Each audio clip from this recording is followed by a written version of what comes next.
Olá, eu sou a Heloísa e hoje nós vamos iniciar uma série de estudos sobre os pioneiros adventistas. E o primeiro pioneiro é Guilherme Miller. Nascido em 1782 na cidade de Pittsfield, Massachusetts, Guilherme Miller foi um dos responsáveis pelo despertamento religioso que ocorreu no século XIX nos Estados Unidos. Era o mais velho de 16 irmãos, sendo 5 homens e 11 mulheres. Seu pai e seu avô também se chamavam Guilherme Miller, e sua mãe, Paulina Phelps, era filha de um pastor batista, Eunathan Phelps. Aos 4 anos de idade, sua família se mudou para Longhampton, que foi onde ele cresceu. Sua mãe, Paulina, desde cedo o ensinou a reverenciar a Bíblia como a palavra de Deus. Além disso, ela também o ensinou a ler e a escrever. Miller, desde menino, desenvolveu o gosto pela leitura e, com a ajuda de homens que lhe emprestavam livros, ele se tornou cada vez mais apaixonado pelo conhecimento e pela história. Aos 21 anos de idade, Guilherme se casou com Lucy Smith no dia 29 de junho de 1803. O casal foi então morar na comunidade da noiva em Vermont. Lá, Miller começou a se ocupar na lavoura. Com o tempo, em sua leitura na Bíblia, Miller encontrou algumas aparentes contradições, algumas passagens que ele não entendia. Procurou então sanar suas dúvidas com pregadores locais. Porém, eles não davam as respostas que ele precisava. Ou eles simplesmente não falavam nada, ou citavam comentários de outras pessoas, ou diziam que aquelas passagens estavam vedadas ao conhecimento e ao entendimento humano, e que ele nunca entenderia. O fato dele não entender, não conseguir respostas para os seus questionamentos, abriu seu coração para o ceticismo. Miller amava frequentar a biblioteca pública de sua comunidade. Por um lado, isso era bom, já que ele tinha acesso a muitos bons livros. Por outro lado, isso foi muito negativo para ele, porque com o tempo, ele se afiliou à sociedade literária local e se tornou maçom. Mas não para por aí. Além de entrar em contato com bons livros, ele também entrou em contato com outros homens que frequentavam o mesmo local. Homens cuja fé era deísta. Esses homens colocaram nas mãos de Miller livros de autoria também deístas, como, por exemplo, livros de Voltaire. Com o tempo, Miller acabou adotando essa crença, se tornou um deísta e se desfez totalmente da Bíblia, desacreditando nela. Felizmente, alguns acontecimentos fizeram com que os pensamentos e o coração de Miller se voltassem para a Bíblia. Primeiramente, ele entrou no serviço militar e, posteriormente, participou da guerra de 1812 a 1814. Os horrores da guerra e a incrível vitória americana sobre o exército britânico o fizeram refletir sobre a vida e sobre Deus.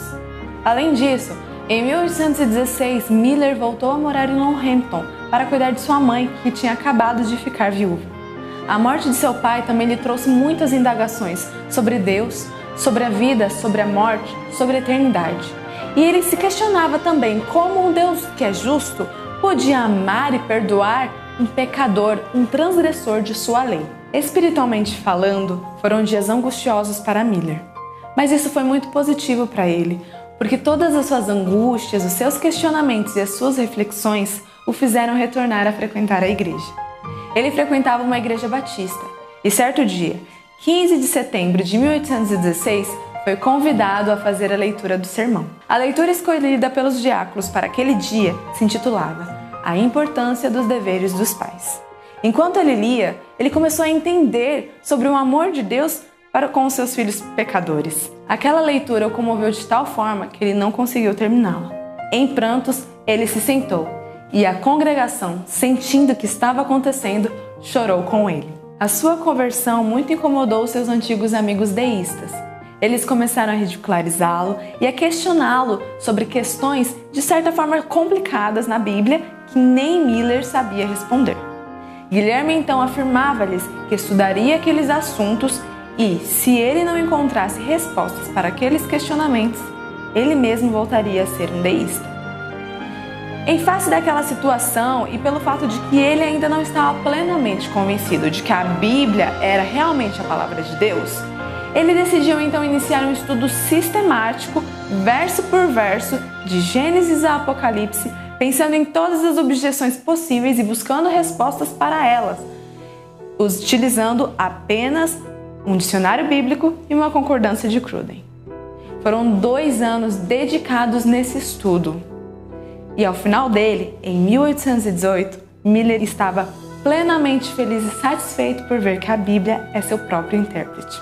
Seu estudo lhe trouxe muita luz sobre vários assuntos, mas uma passagem lhe chamou a atenção de uma forma especial, aquela que está em Daniel 8,14.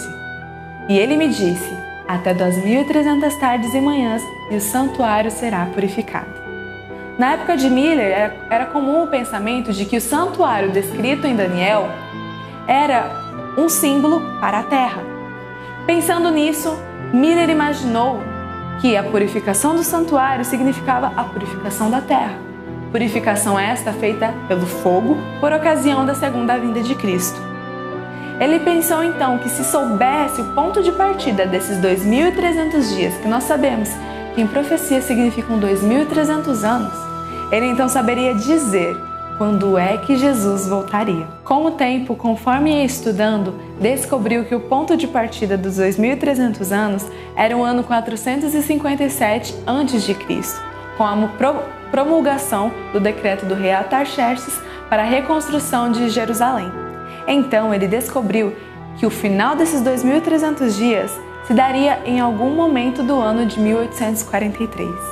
Ele sentiu que deveria espalhar essa mensagem às outras pessoas, mas decidiu estudar mais a fundo o assunto para apresentar com maior clareza. Dedicou esse estudo durante os anos de 1818 até 1823, pensando em cada objeção que pudesse surgir, e então, ao final desse estudo, todas as objeções tinham sumido e ele estava cada vez mais convicto daquilo que ele havia descoberto. Além disso, Miller estava cada vez mais convicto da missão que ele deveria cumprir, que era pregar aquela mensagem a outras pessoas. Mas não era uma tarefa fácil e, sinceramente, ele não queria fazer aquilo. Tentou, então, diminuir o peso de sua consciência por algumas estratégias. Ele protelou por 13 anos. E durante esses 13 anos, ele tentou encontrar alguém que pudesse cumprir aquela missão por ele. Ele também usou a mesma estratégia que Moisés ao dizer a Deus que não era capaz, que não conseguia falar em público, que ninguém iria ouvi-lo, que ele era pesado de língua. Por último, ele achou que publicando aquilo em que ele cria, publicando em artigos, ele iria diminuir esse peso na sua consciência.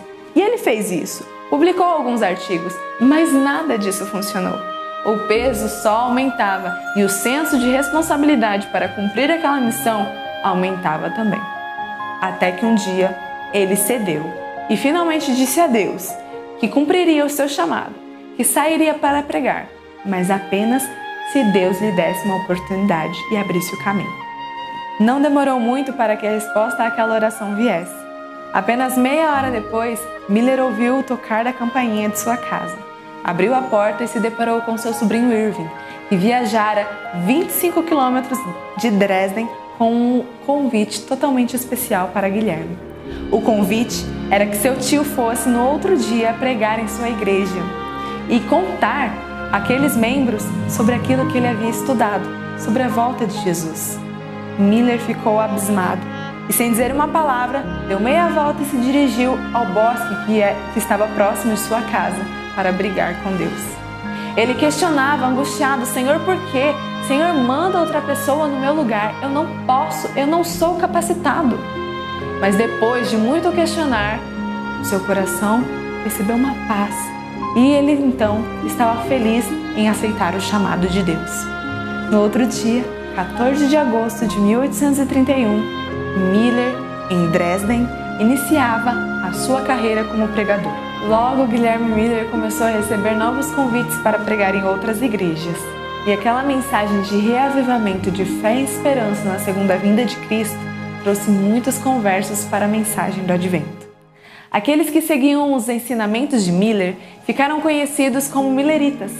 E Miller, por sua vez, ficou conhecido como o pai do Millerismo, movimento que ele mesmo havia fundado. Os objetivos da pregação de Miller era trazer ao povo o verdadeiro arrependimento e reavivamento, tanto para aqueles que já professavam a fé cristã, quanto para os não conversos, atraindo-os para Cristo. Em 1839, o movimento millerita ganhou mais força e produziu frutos ainda maiores, com a ajuda e o auxílio de Josué Himes, um jovem muito animado que ajudou muito a Miller. Himes era dono de uma empresa de impressão e juntos, ele e Miller criaram periódicos e jornais falando sobre a mensagem do Advento. Juntos também elaboraram conferências e eventos para pregar aquela mensagem. Com o tempo, o millerismo ia atraindo cada vez mais adeptos que também se preocupavam em contar ao mundo que Jesus Cristo estava voltando. Apesar de pregar sobre a volta de Cristo para o ano de 1843, não havia uma data específica para este evento.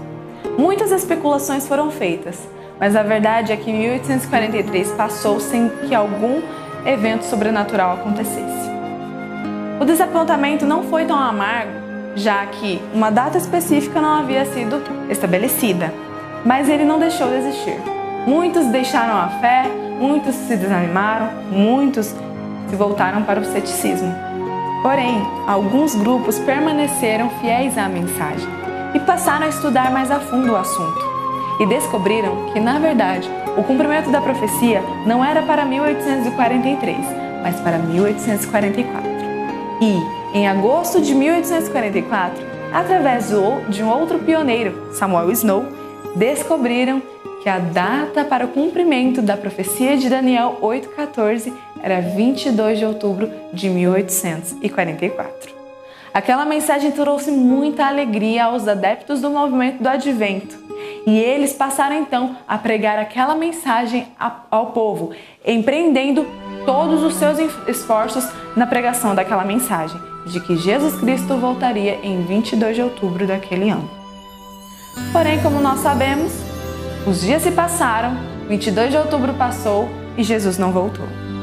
Aquele sim foi um amargo desapontamento. Até mesmo Miller e outros pioneiros se desapontaram grandemente com aquilo. A dor era muito grande. Mesmo assim, Miller e outras pessoas permaneceram fiéis. Miller, porém, vendo muitos deixando a mensagem do Mestre, se entristeceu. A história diz que muitos líderes religiosos queriam tirar o foco de Miller da mensagem do terceiro anjo, e ele não pôde deslumbrar a real beleza, a real glória daquela mensagem. Pela influência destes homens, Miller não pôde entender esta mensagem. O Senhor então decidiu poupar o seu servo da influência maligna daqueles homens, e então recolheu seu servo na sepultura em 20 de dezembro de 1849. O Espírito de Profecia relata que anjos de Deus velam o túmulo deste fiel servo, e ele ressurgirá ao som da última trombeta. Nós precisamos aprender a ter essa coragem e esse amor às almas que teve Guilherme Miller e os demais pioneiros. Aquilo que ele acreditava que era a luz que ele tinha naquele tempo, ele pregou com todos os seus esforços. O seu chamado não veio quando ele era jovem, ele já era um senhor de idade. E muitas vezes ele afirmou ser apenas um fazendeiro, mas era, na verdade, um arauto da verdade em seus ensinamentos e com os nossos ouvidos até hoje. Que possamos aprender do seu exemplo a sermos arautos da verdade nos nossos dias, como ele foi. Que Deus te dê essa graça, que Deus nos ajude, nos dê força para que possamos levar a sua mensagem de que Ele realmente está voltando e está mais perto do que nunca.